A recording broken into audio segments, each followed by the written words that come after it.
Good morning बच्चों। खुदा पाक आप सबको अपने हिफ्ज़ ईमान में रखे। हम सबक खुदा इस वक्त ये चाहता है कि सफ़ा नंबर 121 और 122 की पढ़ाई करेंगे, ठीक है। अब पहला जो था सारा सीन ख़त्म हो गया। एक किसान आया और बादशाह ने उसको खरबूजों के बदले जवाहरात दिए और उसे रुखसत कर दिया। अब ये जवाहरात लेकर वो खुशी खुशी चला गया। उसके आगे उन्होंने दूसरा इसका बताया है, दूसरा हिस्सा कि दूसरे हिस्से में क्या हुआ। जब किसान रुखसत हो गया तो वज़ीर सल्तनत आगे बढ़ा और तस्लीमात बजा लाकर यूँ अर्ज़ परदाज हुआ, अगर बादशाह सलामत ने इसी तरह सखावत जारी रखी, एक बोरी खरबूजों की कीमत एक बोरी अशरफियों और जवाहरात की सूरत में अदा करते रहे तो फिर खुद ख़जाने का खुदा ही हाफिज़ है। किसान की खुशी को चंद सौ शरफियाँ भी बहुत थीं। अगर हजूर बुरा ना माने तो अर्ज़ करूँ कि एक मामूली से किसान को इतनी बड़ी दौलत अता फरमाकर आपने कुछ अच्छा नहीं किया।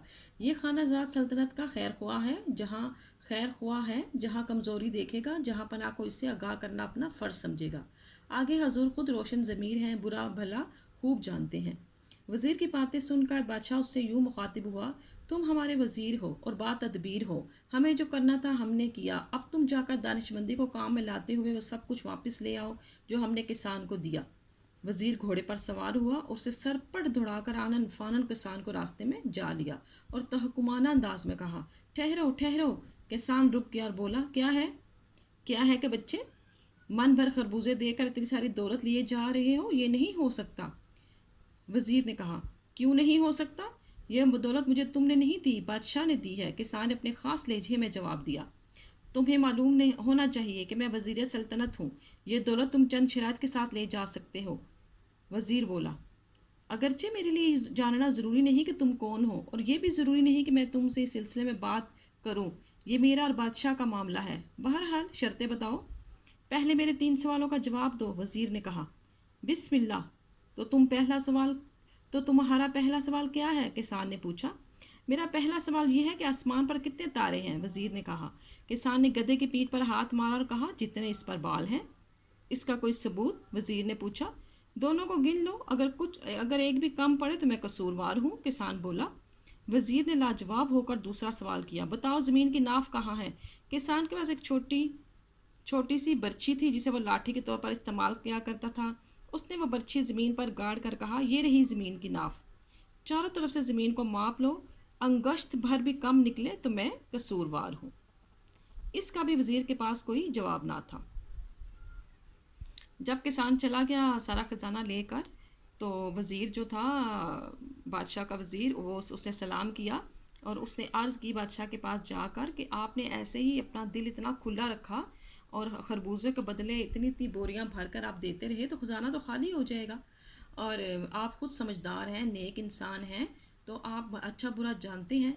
तो बादशाह ने वज़ीर की बातें सुनकर कहा कि ठीक है, तुम अक्लमंद हो, जाओ अपनी अक्लमंदी को इस्तेमाल करो और जो कुछ मैंने किसान को दिया है तुम वापस ले आओ।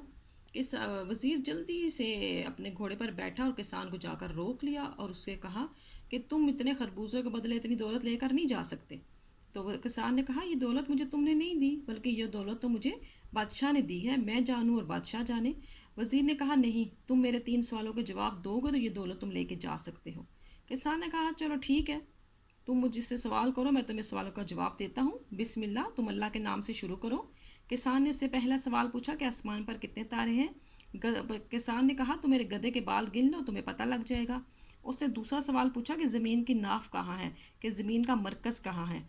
किसान के पास एक बर्छी जिसे वो लाठी के तौर पर, ऐसी लकड़ी जिसके आगे एक तेज़ धार आला लगा हुआ होता है, उसे बर्छी कहते हैं। उसने बर्छी ज़मीन पर गाड़ दी और कहा, ये ज़मीन की नाफ है, तुम इसे नाप लो, अगर उंगली बराबर भी कम निकले तो मैं कसूरवार हूँ। इसके मुश्किल अल्फाज के मायने हैं,